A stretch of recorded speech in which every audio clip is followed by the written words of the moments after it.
دین پر تو وہ چل سکتا ہے جو ان تجارتوں، ان وزارتوں، ان حکومتوں کے بارے میں دل میں یہ ارادہ رکھے کہ یہ ساری کی ساری چیزیں مجھے پالنے میں اللہ کے امر کی محتاج ہیں۔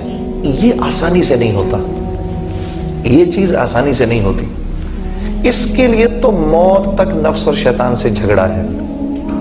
لیکن جو اس کو کرتا ہوا نکل گیا وہ اپنی جوانی میں سرسبز و شاداب ہوگا، وہ اپنے بڑھاپے میں سرسبز و شاداب ہوگا، وہ اپنی تجارت میں لوگوں کے بدلنے کا ذریعہ بنے گا، وہ اپنی عمارت میں لوگوں کے بدلنے کا ذریعہ بنے گا۔ اب یہاں جتنے لوگ بیٹھے ہیں سب یہ کہہ رہے ہیں یار ہم ایک ایسے معاشرے میں رہنا چاہتے ہیں جو معاشرہ ایک سرسبز و شاداب معاشرہ ہو، اس میں سچ ہو، اس میں جھوٹ نہ ہو، اس میں لوگ ایک دوسرے کی عزت کریں، اس میں لوگ آپس میں محبت سے رہیں، اس میں حلال کمائی ہو، اس میں عورتیں پردے میں ہوں، اس میں فلاں فلاں فلاں فلاں۔ کون نہیں چاہتا؟ سب چاہتے ہیں جی، ہے جی، سب چاہتے ہیں، بالکل سب چاہتے ہیں۔ استاد یہ چاہتے ہیں کہ طلباء ان کی عزت کریں، کون استاد یہ نہیں چاہتا؟ طلباء یہ چاہتے ہیں استاد ان کو صحیح سبق پڑھائیں، ان کی صحیح تربیت کریں، کون طالب علم یہ نہیں چاہتا؟ تو اللہ جل شانہ نے استاد کی مرضی کی ساری چیزوں کو طلباء کا دین بنا دیا، اور طلباء کی مرضی کی ساری چیزوں کو استاد کا دین بنا دیا۔ یہ دین ہے، اتنا آسان ہے۔ لیکن میرے عزیزو، وہ انسان معاشرے میں کوئی نہ کوئی چینج لا سکتا ہے جو خود اپنی زندگی کو چینج کرنے کے لیے تیار ہو۔ یہ اللہ کا فارمولہ ہے جو بات سمجھ میں نہیں آتی۔ کیونکہ یہ مشکل ہے۔ آدمی کی نظر اپنی ذات پر نہیں جاتی، وہ اوروں کو دیکھتا ہے۔ سوائے انبیاء علیہ السلام کے کوئی معصوم نہیں ہے، ٹھیک ہے؟ سب غلطی کے پیکر ہیں۔ جب ہم ایسے اشارہ کرتے ہیں بھائی تو ٹھیک ہو جا، تو دراصل ہم یہ نہیں دیکھتے کہ یہ 3 انگلیاں میری طرف بھی اشارہ کر رہی ہیں۔ جنید، اس کا ٹھیک ہونا اتنا ضروری نہیں جتنا تیرا ٹھیک ہونا ضروری ہے۔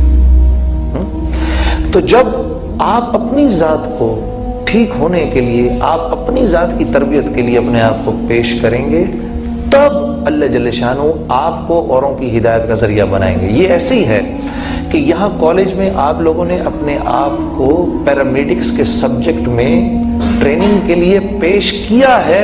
اب جب یہ ٹریننگ کمپلیٹ ہوگی تو اللہ جل شانہ آپ کو اوروں کی تکلیف کے دور ہونے کا ذریعہ بنائیں گے۔ یا میں اگر باہر ہی کھڑا ہو جاؤں، ڈاکٹر بنے بغیر میں لوگوں سے کہوں ابھی میں تمہارے مرض کا علاج کرتا ہوں، تو میں کیا مرض کا علاج کر سکوں گا؟ نہیں کر سکوں گا۔ ہاں، میڈیکل کالج میں، پیرامیڈکس کے کالج میں اپنے آپ کو ڈالوں گا، یہاں پر جو یہاں کی جو نالج ہے اس کو سیکھوں گا۔ جب سیکھ لوں گا کسی نہ کسی درجے میں مجھے چیز آ جائے گی، پھر اللہ مجھے استعمال کرے گا اپنے بندوں کی فلاح کے لیے۔ اللہ کا معاملہ یہ ہے۔ یہ بات ہمیں دنیا کے معاملے میں تو سمجھ آتی ہے، دین کے معاملے میں سمجھ نہیں آتی۔ ہم ہر ایک کو ٹھیک کرنے کے چکروں میں ہیں۔ یہاں ابھی کسی کو کھڑا کرو، وہ آپ کو بتائے گا مسلمان ایسے ہیں، مسلمان ایسے ہیں، مسلمان ایسے ہیں، مسلمان یہ بھی ہے، مسلمان یہ بھی ہے، مسلمان یہ بھی ہے، 50 اور گنوائے گا۔ تو یہ کس کو نظر نہیں آ رہا؟ اس سے تو مسئلہ نہیں حل ہوگا نا۔ مسئلہ تو یوں حل ہو کہ ہم یہ پتہ چلے ہمیں کہ اس کا حل کیا ہے۔ اس انبیاء علیہ السلام معاشرے کے مسائل کا حل لے کر آتے تھے۔ یہ میرا تمہارا کام ہے بحیثیت مسلمان۔ ہم نے اس معاشرے اور ساری انسانیت میں جتنے بھی معاشرے ہیں اور جتنے بھی لوگ ہیں، ان سب کی فلاح کا فارمولہ میں نے، آپ نے دینا ہے سب کو۔ میں اور آپ اس کام کے لیے آئے ہیں اس دنیا میں، اس کام کے لیے ہمیں اور آپ کو بہترین امت کہا اللہ نے۔ حضرت ربیعہ بن عامر رضی اللہ تعالیٰ عنہ بڑے جلیل القدر صحابی تھے، رستم کے دربار میں پہنچے تو رستم نے پوچھا تم یہاں کیوں آئے ہو؟ انہوں نے کہا ہم آئے نہیں، ہم تو بھیجے گئے ہیں۔ کنتم خیر امت اخرجت للناس، اس کا مطلب بیان کر دیا ان کو کہ تم بہترین امت ہو کیونکہ تم ساری انسانیت کی طرف بھیجے گئے ہو۔ تو رستم نے پوچھا کہ تمہیں کس نے بھیجا ہے؟ پھر دوسرا جواب دیا، ہمیں اس اللہ نے بھیجا ہے جس نے مجھے اور تمہیں اور اس ساری کائنات کو بنایا ہے۔ کہا اچھا اس اللہ نے کیوں بھیجا ہے؟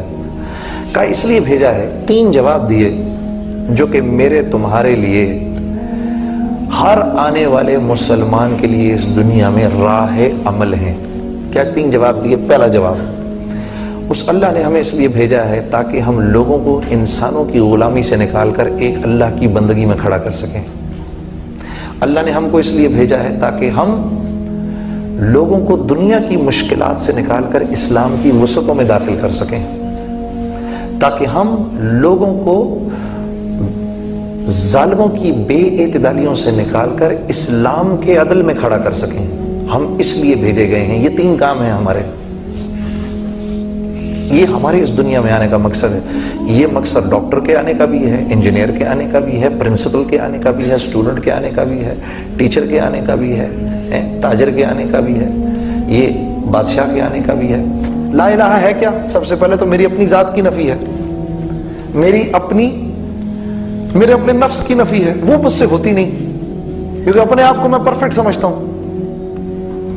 ایک ہمارے بزرگ تھے، ان سے کسی نے پوچھا بھائی لا الہ کا مطلب کیا ہے؟ لا الہ الا اللہ کا مطلب کیا ہے؟ انہوں نے کہا لا الہ الا اللہ کا مطلب ہے اے اللہ میں میری من چاہی نہیں پہ نہیں چلوں گا، رب چاہی پہ چلوں گا۔ من چاہی پر نہیں چلوں گا، رب چاہی پر چلوں گا۔ اب یہ کیسے کروں میں؟ یہ تو مانتا ہی نہیں دل اس بات کو، مجھ سے بڑا تو افلاطون ہے ہی کوئی نہیں۔ میں کیسے اپنی منمانی چھوڑ کر جنید جمشید کے بتانے پر چلوں، یا مولوی طارق جمیل کے بتانے پہ چلوں، یا فلانے کے بتانے پہ چلوں، یا فلانے کے بتانے پہ چلوں؟ میں تو خود سب سے بڑا افلاطون ہوں۔ اس چیز نے شیطان کو مروا دیا۔ جب اللہ نے کہا نا سجدہ کرو آدم کو، تو اس نے کہا یہ مٹی کا بنا ہوا کل کا بچہ، میں اس کو سجدہ کروں؟ میں آگ کا بنا ہوا؟ سجدے کے لیے 100 سال فرشتے حضرت آدم کے سامنے پڑے رہے سجدے میں، 100 سال۔ یہ 100 سال تک منہ پھیر کے کھڑا رہا، میں نہیں کروں گا۔ اللہ نے موقع دیا، ابھی بھی کر لو، ابھی بھی کر لو، ابھی بھی کر لو، ابھی بھی کر لو۔ 100 سال کا موقع دیا۔ پھر پوچھا، ایک دم باہر نہیں نکالا، پھر پوچھا تو نے کیوں نہیں سجدہ کیا؟ اس وقت ہی کہہ دیتا یا اللہ غلطی ہو گئی۔ تو اللہ کو دلیل دی اس نے، جیسے ہم آج دلیل دیتے ہیں۔ جنید صاحب 1 منٹ، آپ کے یہ کہاں سے یہ بات، یہ کیسے، یہ اس کی کیا دلیل ہے اس بات کی؟ مسلمان آج اللہ کے حکموں پر دلائل مانگتا ہے، دلیل دے مجھے آپ۔ اس نے اپنے علم سے ایک چیز کو مرتب کیا، اس کے علم کا اور میرے علم کا کیا مقابلہ؟ یہ ایسے ہی ہے جیسے میں اپنے 1.5 سال کے یا 1 سال کے بچے کو وہ آگ میں ہاتھ ڈالنا چاہ رہا ہو، میں اس کو روکوں تو کہ ابا تو مجھے کیوں روکتا ہے؟ پہلے دلیل دے مجھے اس بات کی کہ تو مجھے کیوں روک رہا ہے تو اس آگ میں ہاتھ ڈالنے سے؟ ہاں، تو میں اس کو دلیل دوں گا یا ایک اس کو چپت رسید کروں گا؟ تو اس بچے کی اور میری عقل میں تو کچھ موازنہ ہو سکتا ہے، بندے اور رب کی علم میں اور عقل میں کیا موازنہ ہو سکتا ہے؟ اللہ نے جب عقل کو پیدا کیا تو اس کے 100 حصے کیے، ایک حصہ مجھے، آپ کو اور جتنے انبیاء آئے ہیں ان کو دیا، اور 99 حصے جناب رسول اللہ صلی اللہ علیہ وسلم کو دیے۔